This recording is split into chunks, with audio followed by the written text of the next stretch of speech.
CM Ramesh versus KTR ఎపిసోడ్ని ఎలా చూడాలి? అసభ్యకరంగా జుగుప్సకరంగా ఉంది వాళ్ళిద్దరి యొక్క ఇది. సీఎం రమేష్కి డైరెక్ట్గా నేను సూచన చేస్తున్నాను. కులకుంపట్లు తెలంగాణలో రగిలించడానికి కేటీఆర్ని అడ్డు పెట్టుకొని కమ్మ సామాజిక వర్గాన్ని సీఎం రమేష్ టార్గెట్ చేశారనుకోవచ్చా? కేసీఆర్ ప్రభుత్వం ఉన్నప్పుడు ఆ 10 ఏళ్ళు దాదాపు సీఎం రమేష్ అనే వ్యక్తి వాళ్ళతో ఎన్నో లబ్ధులు. వన సమారాధనను కుల సమారాధనగా మార్చినటువంటి ఘనత, చెడ్డ పేరుని కమ్మ కులం మోస్తుంది. నిష్కారణంగా తెలిసి తెలియకుండా మా సామాజిక వర్గం మీద ద్వేషం పెంచడానికి కొందరు రాజకీయంగా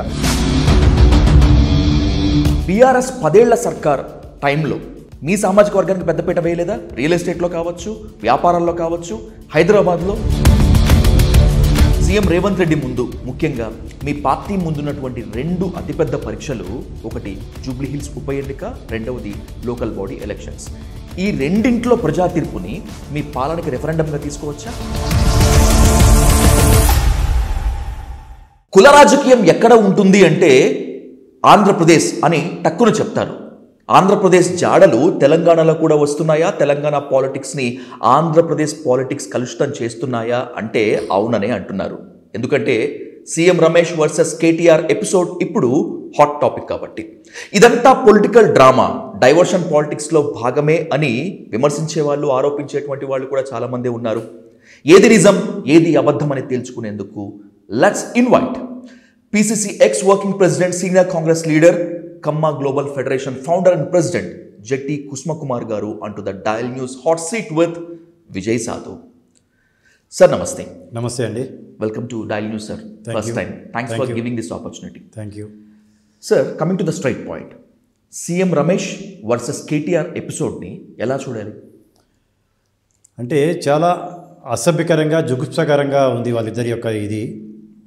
సీఎం రమేష్ అనే వ్యక్తి ఆఫ్ ద రికార్డులో కేటీఆర్ వచ్చేసి తన దగ్గరికి ఏదో కవిత కేసులు ఎత్తేసేస్తే పార్టీని విలీనం చేస్తాడని చెప్పేసి అంటానికి వచ్చాడని చెప్పి అనుకుంటూ మా సామాజిక వర్గాన్ని చాలా అసభ్యకరంగా బూతులు తిట్టాడని చెప్పేసి ఆ పదాలు కూడా ఉచ్చరించడం జరిగింది. దాన్ని తీవ్రంగా ఖండిస్తూ ఉన్నాను. సీఎం రమేష్కి డైరెక్ట్గా నేను సూచన చేస్తున్నాను. నువ్వు దాని ఆధారాలు ఉంటే బయట పెట్టాలి. ఆధారాలు లేకుండా మాట్లాడటం అనేది కమ్మ సామాజిక వర్గం ఇంకో సామాజిక వర్గం గురించి కూడా తిట్టాడని చెప్పేసి అన్నాడే కానీ మా సామాజిక వర్గాన్ని ఏం తిట్టాడు అనేది కూడా చెప్పడం జరిగింది. నీ ఇంట్లోనే మా సామాజిక వర్గం వాళ్ళు 2 ఉన్నారు రమేష్, నువ్వు అది గుర్తుంచుకో. నువ్వు కమ్మ సామాజిక వర్గం వల్లనే నువ్వు పైకి వచ్చావు. నువ్వు ఎంపీగా రాజ్యసభ అయింది చంద్రబాబు నాయుడు గారి దయతో. నువ్వు రాయలసీమ నుంచి వచ్చేసి నువ్వు అనకాపల్లిలో లోక్సభలో నిలబడి గెలవడం కారణం టీడీపీ పొత్తుతో. అక్కడ అనకాపల్లిలో ఉన్న మా సామాజిక వర్గం కావచ్చు, మా వ్యాపారవేత్తలు కావచ్చు, మా మీడియా అధిపతులు కావచ్చు, వాళ్ళందరి సహకారంతో. కాబట్టి కేటీఆర్ అన్నాడా లేదా అనేది కేటీఆర్ వివరణ ఇవ్వాలి. కేటీఆర్ ఖండించాల్సిందే, అనకపోతే ఖండించాలి. అతను అన్నాడు అని చెప్పేసి నువ్వు 1-2 సార్లు అన్నావు కాబట్టి దాని ఆధారాలు చూపించాల్సిన అవసరం ఉంది. లేకపోతే ఇతను నువ్వు బీజేపీ నాయకుడివి, ఇతనేమో బీఆర్ఎస్ నాయకుడు.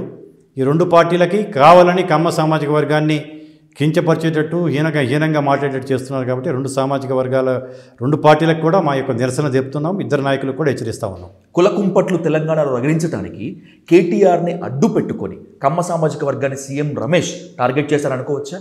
డెఫినెట్లీ అటువంటి కుట్రలో భాగంగా అయి ఉండొచ్చు అని చెప్పేసి నేను కూడా అనుకుంటా ఉన్నాము. ఎందుకంటే మా సామాజిక వర్గం పేరు తీయాల్సిన అవసరం లేదు. ఇతను కేసీఆర్ ప్రభుత్వం ఉన్నప్పుడు ఆ 10 ఏళ్ళు దాదాపు సీఎం రమేష్ అనే వ్యక్తి వాళ్ళతో ఎన్నో లబ్ధులు పొందాడనే సంగతి కూడా చాలామందికి తెలుసు. అటువంటిది ఇతను మాట్లాడింది కూడా 5-6 నెలల క్రితం అయి ఉంటుంది. కవిత జైల్లో ఉన్నప్పుడు బెయిల్ తీసుకోవడానికి కేసులు విడ్రా కోసం మాట్లాడంటే 5-6 నెలల క్రితం అయి ఉంటుంది. 5-6 నెలల క్రితం మాట్లాడిన మాటలు నువ్వు అప్పుడే ఎందుకు బయటపెట్టలేదు? ఒకటి, ఇప్పుడు బయటపడాల్సిన అవసరం ఉంది. అంటే ఇప్పుడు నువ్వు ఇక్కడ ఏదో కాంగ్రెస్ ప్రభుత్వంలో నువ్వేదో కాంట్రాక్టులు లబ్ధి పొందేవని అతను విమర్శించినప్పుడు దాన్ని నువ్వు పొలిటికల్ విమర్శని పొలిటికల్గానే ఇది చేసుకోవాలి. కానీ మా సామాజిక వర్గాన్ని దాని మధ్యలో లాగటము, మా సామాజిక వర్గాన్ని తిట్టాడని చెప్పి అనటం అనేది అది నీ యొక్క అహంకారంతో నువ్వు చేసిన మాటగా చెప్తున్నాను. కాబట్టి సీఎం రమేష్ని తీవ్రంగా మేము దాన్ని ఖండిస్తున్నాం. నువ్వు ఆధారాలు ఉంటే సాయంత్రంలోపు ఆధారాలు చూపెట్టు. ఆధారాలు లేనప్పుడు బేషరతు క్షమాపణ చెప్పాల్సిన అవసరం ఉంది. లేకపోతే సీఎం రమేష్ నీ యొక్క వ్యాపారాలు కావచ్చు, నీ యొక్క రాజకీయ దానికి కూడా కమ్మ సామాజిక వర్గము నలుగురికి అన్నం పెట్టే సామాజిక వర్గం, అన్ని సామాజిక వర్గాలని ఎమ్మడ తీసుకెళ్లే సామాజిక వర్గం, బీసీ, ఎస్సీ, ఎస్టీ, మైనార్టీ కావచ్చు, అన్ని వర్గాలని సమభావంతో చూసే సామాజిక వర్గం. హలం బట్టి పొలాన్ని దున్నుతాం మేము, కలం బట్టి శాసనాలు రాయగలం మేము. అలాగే కత్తి బట్టి యుద్ధాలు కూడా చేయగలం మేము అవసరమైనప్పుడు. రాణి రుద్రమదేవి వారసులం మేము. మమ్మల్ని అంత తక్కువగా అంచనా వేయకు, తక్కువగా ఏదో ఏముందిలే వీళ్ళు ఏమి నిరసన కూడా చెప్పలేరేమో అనే భావన రాదు.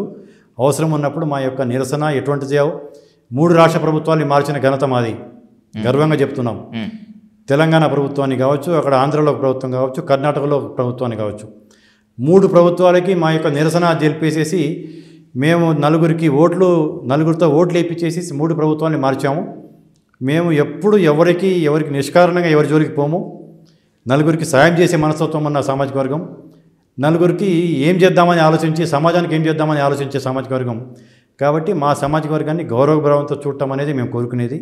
మాది ఫ్యూడలిస్టిక్ మనస్తత్వం ఉన్న సామాజిక వర్గం కాదు, నలుగురితో కలిసి ఉంటాం. కాబట్టి ఇప్పుడు మా సామాజిక వర్గాన్ని నువ్వు బయటికి తీసావు కాబట్టి మేము కూడా పత్రికాముఖంగా మీ ఇద్దరికి మేము చెప్తున్నాం, మీరు ఆధారాలు ఉంటే చూపియండి.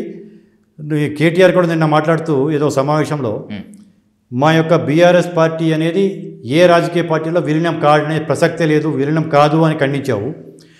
మా సామాజిక వర్గాన్ని తిట్టాడు అని చెప్పేసి అతను అన్నదానికి ఎందుకు ఖండించలేదు?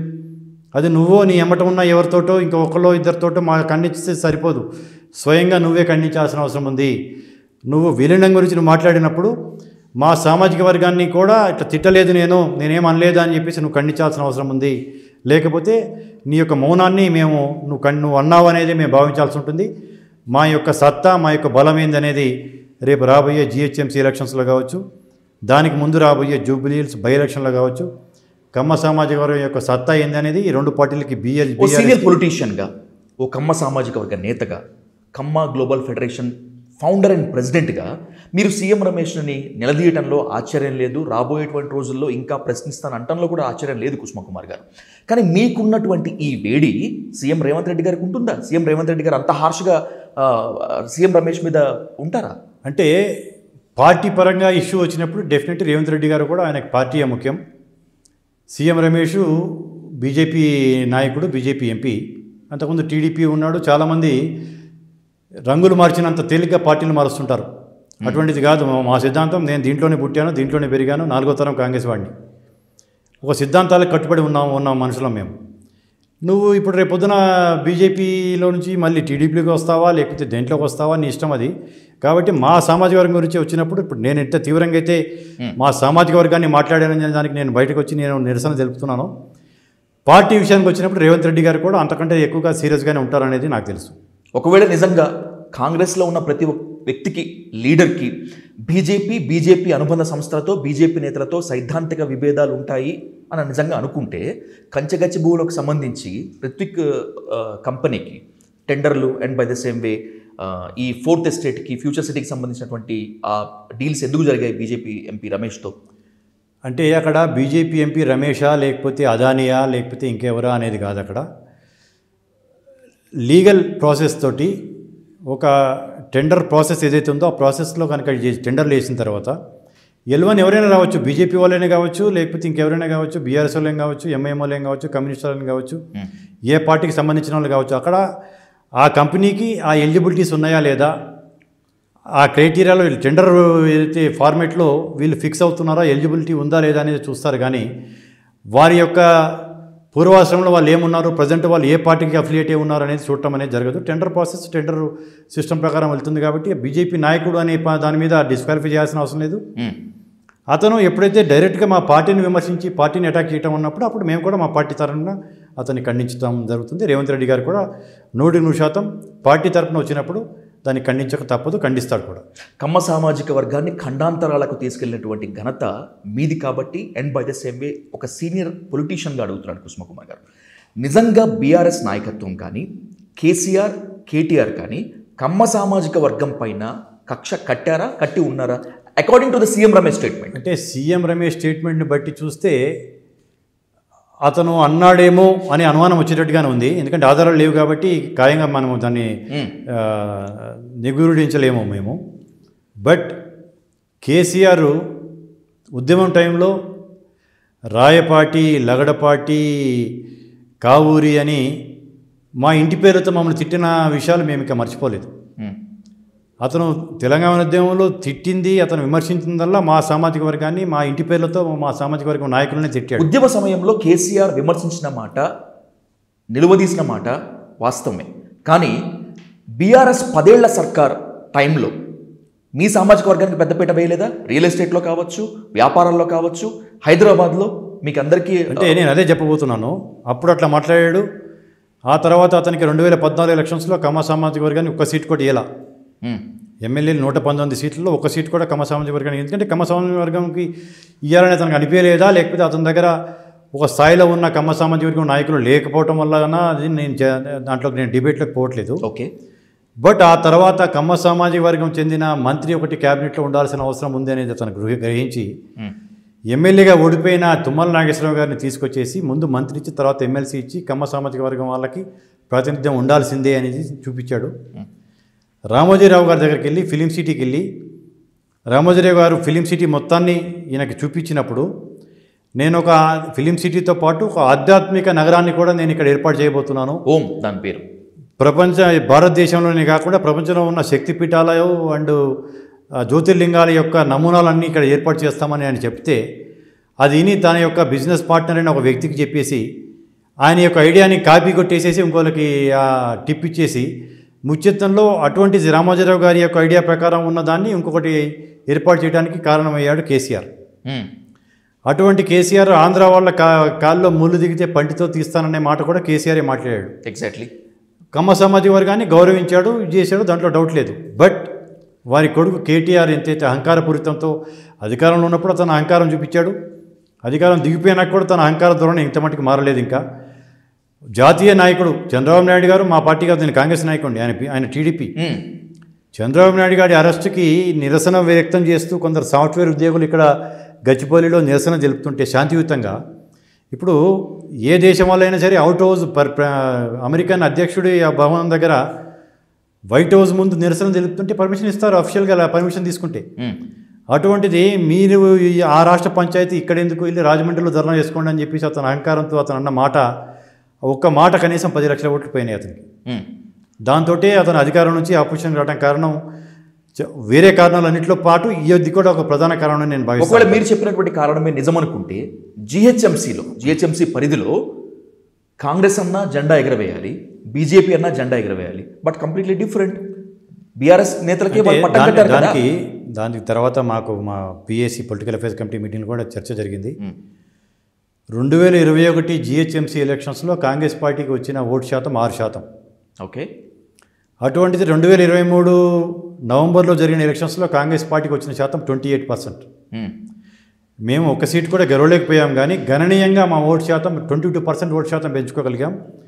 అంతకుముందు 2వ స్థానంలో ఎక్కడా లేము. మేము 3-4 స్థానాల్లో ఉన్న వాళ్ళం వల్ల పోటాపోటీగా 2వ స్థానంలోకి చాలా స్థానాలు వచ్చి పోటీగా 5-10 వేలతో ఓడిపోయిన సీట్లు కూడా ఉన్నాయి మా దాంట్లో. అంటే 22% ఓటు బ్యాంక్ పెరగటం అనేది ఒక 3 ఏళ్ల టైంలో బికాజ్ ఆఫ్ టోటల్ ఇక్కడ ఉన్న ఆంధ్ర మూలాలు ఉన్న వాళ్ళు కావచ్చు, సెటిలర్ అనే పదం నేను వాడను, ఓకే, వాళ్ళు కావచ్చు, కమ్మ సామాజిక వర్గం కావచ్చు, రేవంత్ రెడ్డి గారి యొక్క అభిమానులు కావచ్చు, టీడీపీలో నుంచి వచ్చిన వాళ్ళు కావచ్చు, వీళ్ళందరూ వేయటం వల్ల మాది 22% ఓటు శాతం పెరిగింది. దానివల్ల బొటాబొటీగా వీళ్ళు బయటపడ్డారే కానీ మా వాళ్ళందరూ కాంగ్రెస్కి మొన్న సపోర్ట్ చేయడం జరిగింది. రేపు ఈ 2 పార్టీలని మీ యొక్క ఛానల్ పరంగా నేను డైరెక్ట్గా వాళ్ళని నిలదీస్తున్నాను. బీజేపీ బీఆర్ఎస్ 2 పార్టీలకి కమ్మ సామాజిక వర్గం అవసరం లేదా? మీకు డైరెక్ట్గా మీరు మనల్ని తిట్టారని చెప్పి ఒకతను అంటున్నాడు, దాన్ని రెండో అతను ఖండించాల్సిన అవసరం ఉంది, అతను ఆధారాలు చూపించాల్సిన అవసరం ఉంది. లేకపోతే 2 పార్టీలకి కమ్మ సామాజిక వర్గం యొక్క ఆగ్రహాన్ని ఈ 2 పార్టీలకు గురికాక తప్పదు. రాబోయే జిహెచ్ఎంసీ ఎలక్షన్స్లో కావచ్చు, జూబ్లీస్లో కావచ్చు మా సత్తా చూపిస్తాం. కొందరు తెలిసి తెలియని చిన్న విలేకరులు, యూట్యూబ్ ఛానల్స్ నడిపేవాళ్ళు కమ్మ సామాజిక వర్గం పట్టుమండి గుప్పిడ మంది ఉండరు, వీళ్ళన్నింటిలో వీళ్ళే శాసిస్తుంటారు, పెత్తనం చేస్తుంటారు అనేది ఒక విమర్శ చేస్తున్నారు తెలిసి తెలియక. ఓకే, అంటే వాళ్ళకి తెలిసి నేను అంటలేదు, అవగాహన లేక అని చెప్పేసి నేను అంటున్నాను. మేము 2,10,00,000 మంది ఉన్నాం ప్రపంచవ్యాప్తంగా విస్తరించిన సామాజిక వర్గం. కాబట్టి మేము గ్లోబల్ ఫెడరేషన్ పెట్టేసి ప్రపంచ మహాసభలు పెడితే ప్రపంచ తెలుగు మహాసభల్ని తలదిన్నేటట్టుగా ప్రపంచ కమ్మ సభలు పెట్టాము. లాస్ట్ ఇయర్ జూలై 2021 నాడు సక్సెస్ చేశాం. 32 దేశాల నుంచి ప్రతినిధులు వచ్చారు. మా సంఖ్యాపరంగా మేము ఇంతమంది ఉన్నామని చెప్పడమే కాకుండా చూపించాల్సిన అవసరం కూడా ఉంది ఇప్పుడు. ఓకే, కాబట్టి తమిళనాడులో 26 ఏప్రిల్లో ఎలక్షన్ జరగబోతున్నాయి, తమిళనాడు రాష్ట్ర శాసనసభ ఎలక్షన్స్. దానికి 3 నెలల ముందు December ending or January first week లో 10 లక్షల మందితో కమ్మ మహానాడు, ఓన్లీ కమ్మాస్, తమిళంలో 70 లక్షల మంది కమ్మాస్ ఉన్నారు. మదురైలో ఓన్లీ కమ్మ మహానాడు చేసేసి సంఖ్యాపరంగా ఇదిగో ఇది మా బలం, ఇది మా నంబర్ ఇది అనేది భారతదేశంలో శాసించే వాళ్ళకి కావచ్చు, ప్రపంచాన్ని ఇప్పుడు పెద్దన్న పాత్ర వహిస్తున్న ట్రంప్ కూడా మా బలం మా సంఖ్య చూపించాలనే యొక్క దృక్పథంతో కేజీఎఫ్ అధ్వర్యంలో చేయబోతున్నాం. అది చేసినాక వీళ్ళు సంఖ్యాపరంగా తక్కువ అనే యొక్క విమర్శలకి తావు లేకుండా పోతుంది. ఇది బల నిరూపణ, బల ప్రదర్శన అనేటువంటిది ఒక ట్యాగ్ లైన్ కాదు, ఇది ప్రభుత్వాలను బ్లాక్మెయిలింగ్ చేయటం అనేటువంటిది ఇంకొక ఆరోపణ. తమిళనాడులో మీరు చెప్తున్నట్ల ప్రకారమే లక్షల మందితో సభ పెట్టడం ద్వారా what you want to convey to the governments? మేము కమ్మ సామాజిక వర్గం, మీరు అన్నట్టు మేము రైతు కుటుంబం, రైతులం, నలుగురికి అన్నం పెట్టగలిగిన కుటుంబం. కానీ రాజకీయంగా కొన్ని కారణాల వల్ల వెనకబడుతూ ఉన్నాం, రాజ్యాధికారానికి కొంచెం దూరం అవుతూ ఉన్నాం. తమిళనాడు 8% మేము అక్కడ పాపులేషన్. ఓకే, అటువంటిది ఆ యొక్క 12 మంది ఎమ్మెల్యేలు ఉన్నారు మాకు ఇప్పుడు వివిధ పార్టీల్లో. ఆ సంఖ్య మా యొక్క బలాన్ని చూపించి ఇప్పుడు కొత్త నినాదం నడుస్తూ ఉంది భారతదేశంలో. ఎవరికి ఎంత అయితే సంఖ్యాబలం ఉందో వారికి అంత భాగస్వామ్యం కావాలని. మా సంఖ్యాపరంగా మాకు భాగస్వామ్యం కావాలి కాబట్టి వివిధ పార్టీ, ఏ రాజకీయ పార్టీ అనేది ఆ మీటింగ్, కమ్మ మహానాడు అనే మీటింగ్ రాజకీయాలకు అతీతమైన మీటింగ్. మా సామాజిక వర్గం యొక్క బలాన్ని చూపించి మా యొక్క నంబర్ని చూపించే మీటింగ్ అది. 30 సీట్లు మా సామాజిక వర్గానికి వివిధ పార్టీల్లో అందరికీ డిమాండ్ చేస్తున్నాం. మాకు రాజకీయ ఆసక్తి ఉండి సమాజానికి సేవ చేసే ఉద్దేశంతో ఉన్న మా వాళ్ళందరికీ ఎంకరేజ్ చేయడానికి, రాజ్యాధికారానికి మా వాళ్ళని దగ్గర చేయడానికి చేసే మీటింగ్ కాబట్టి అది. మీరు అది బల ప్రదర్శన అనుకోవచ్చు, బల నిరూపణ అనుకోవచ్చు, లేకపోతే ఒత్తిడి చేయటమైనా ఏదైనా అనుకోవచ్చు. కానీ మేము చేసేది మాత్రం మా సామాజిక వర్గం సంఖ్యాపరంగా తక్కువ ఉన్నారనే యొక్క విమర్శలకి తిప్పికొట్టడానికి ఒక సంఖ్య చూపించాల్సిన ఒక మీటింగ్ అవసరం ఉంది కాబట్టి అది చేస్తున్నాం. KGF Kamma global federation founder and ప్రెసిడెంట్గా మీ ముందు ఒక ఇంపార్టెంట్ ప్రశ్న ఉంచుతాను కుసుమ కుమార్ గారు. ఎన్నో వర్గాల నుంచి, సమాజంలో పలు మూలాల నుంచి ఈ ప్రశ్న మీ వైపు వస్తుంది. I need a straight answer. వన సమారాధనను కుల సమారాధనగా మార్చినటువంటి ఘనత, చెడ్డ పేరుని కమ్మ కులం మోస్తుంది. ఒప్పుకుంటారా? నేను ఇంతకుముందు 4 సార్లు చెప్పడం జరిగింది.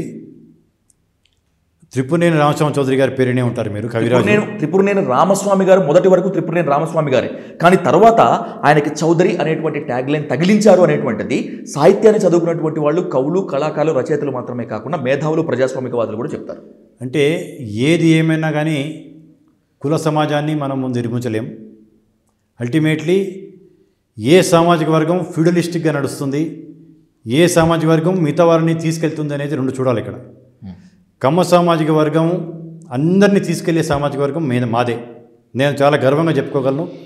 బీసీ, ఎస్సీ, ఎస్టీ అందరినీ మావాడిగా, అన్నదమ్ములుగా భావిస్తూ అందరినీ ఎమ్మటే తీసుకెళ్లే సామాజిక వర్గం. ఎవరైనా చూస్తే మీరు చరిత్ర నుంచి చూసినా కానీ మా సామాజిక వర్గం గురించి తెలిసిన వాళ్ళు ఎవరైనా సరే దాన్ని మీరు ఒప్పుకోక తప్పదు. అశోక చక్రవర్తి భారతదేశ వ్యాప్తంగా తవ్వించిన చెరువుల కంటే కూడా రాజా వాసిరెడ్డి వెంకటాద్రి నాయుడు గారు కృష్ణా, గుంటూరు 2 జిల్లాల్లో తవ్వించిన చెరువులు ఎక్కువ.